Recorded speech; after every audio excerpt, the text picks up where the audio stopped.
Evening all, it's time for a festive beer review, and this is it.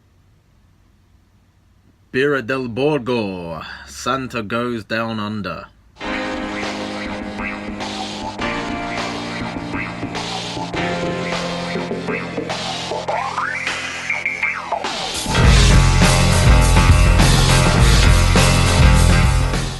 So this will be the first commercial beer that I'm actually reviewing on this channel, and the reason that I've chosen to do this is because it's part of the Beer Hawk advent calendar, and I've seen quite a few mixed reviews, shall we say, so far on there.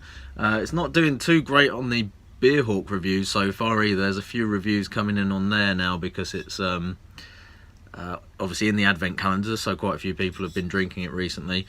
Only 1.5 stars so far, but that's only based on 3 reviews, and people do tend to review stuff or go online to review stuff more when they don't like things than they do when they do like them, I guess. So maybe that's a bit of a skewed perception. But a couple of my online brewing buddies, Jamie and Chris, thanks guys, really wanted to see my reaction to this beer. Them being aware that I'm not necessarily a big fan of sour beers generally, and particularly a Gose, well, the idea of putting salt into a beer is a bit, yeah, it's not exactly my first inclination. Okay, so full disclosure, as I said, I'm not a massive fan of sour beers. I've had, a few that I've liked, but generally I'm not that keen on them. Gose, or Goza, however you're supposed to say it, doesn't appeal to me in the slightest. As I said, salty beer, no. This particular one, Santa Goes Down Under, 7.5%. As you can see, Christmas themed. A down under trip for Santa brings a crossover of the Gose style where the lactic fermentation and Sevilla salt flakes meet smoked malt and Senatore Capelli wheat together with coriander seeds and lemon myrtle. Smoky, sour, spicy and citrusy. So it's smoked as well. Excellent. Don't know where the fuck the Down Under reference is coming from there. I mean, is it hopped with Australian hops maybe? I don't know, but it's not referenced on there. Unless I'm missing something completely in terms of that ingredient list. Servia salt flakes, smoked malt, Senatore Capelli wheat certainly sounds Italian. I don't know. Yeah, I'm not sure what the Australian reference is for this, apart from them saying Down Under on the label. But yeah, so that's the beer.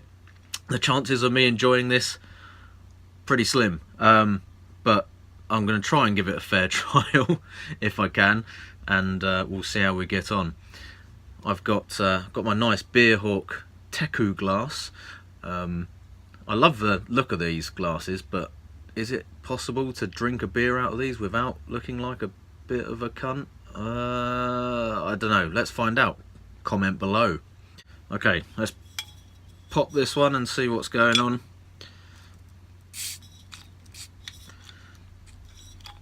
I'm being very gentle levering off the cap here, but I'll show you why in a minute.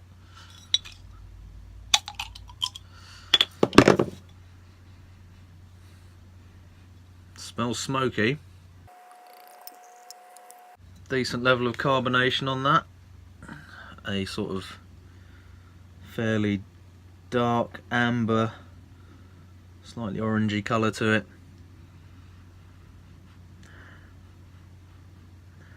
Smells a bit weird. A little bit of smoke. A little bit sweaty.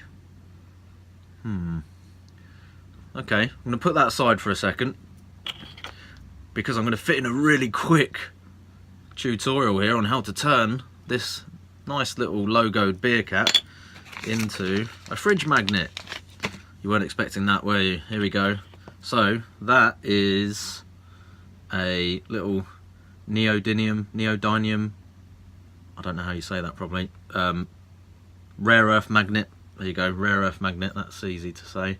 3x6mm chuck it onto the back of the cap.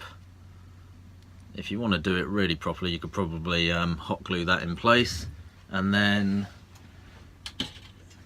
fridge magnet. Quickest tutorial we'll see on BrewTube this week. Anyway, let's get on to the beer.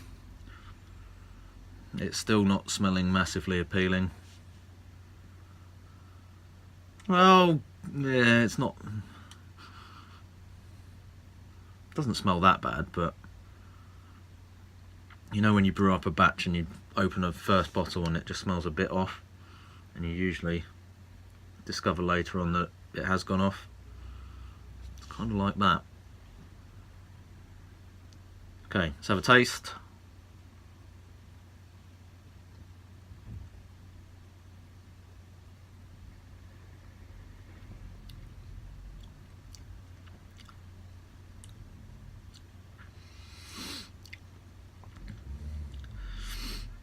There's a lot going on there.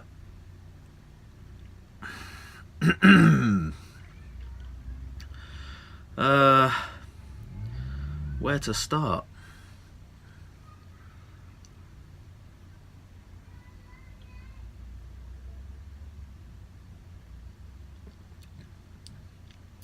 Well, the saltiness isn't the saltiness isn't that imposing. It's definitely quite sour. There's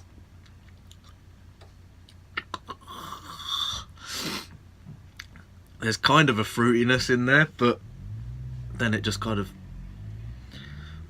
turns into ugh.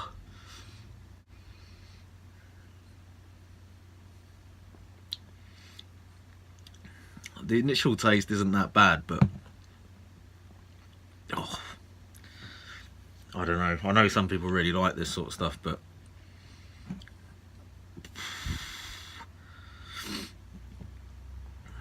sorry, that's not for me at all. It's yeah, I don't know, slightly vinegary. There is some fruitiness in there, and then you've got that slight tinge of ashtray from the smoked malt. The saltiness isn't actually the worst part about it for me, although I thought it would be. I'm gonna really struggle to finish this glass, to be honest. I tried. I didn't come into this wanting to give it a bad review, but like I said, sour beers not my favourite. Salty sour beers, bit dubious about that. Smoked salty sour beers, I don't know if it ever had a chance, really. I just don't really know how to describe it apart from saying it's fucking horrible. I know some people enjoy, like I said, enjoyed this beer. You know, it's an subjective opinion. I mean, at the end of the day, lots of people really enjoy drinking Fosters, so that's all you need to say about opinions on beer. They're like arseholes, everybody's got one. But I don't like this at all. Yeah. So I think I might not finish the rest of this and maybe have a bottle of something else. But anyway, I hope you enjoyed me pulling lots of silly faces while I tasted this beer, and I don't know, if you're not that keen on Goses, however you say it, sour beers, or particularly smoked sour salty beers, this probably isn't the drink for you. Anyway, cheers guys, that's the end of the beer review. I'm the dude. So that's what you call me, you know? That or his dudeness or duder or, El Duderino.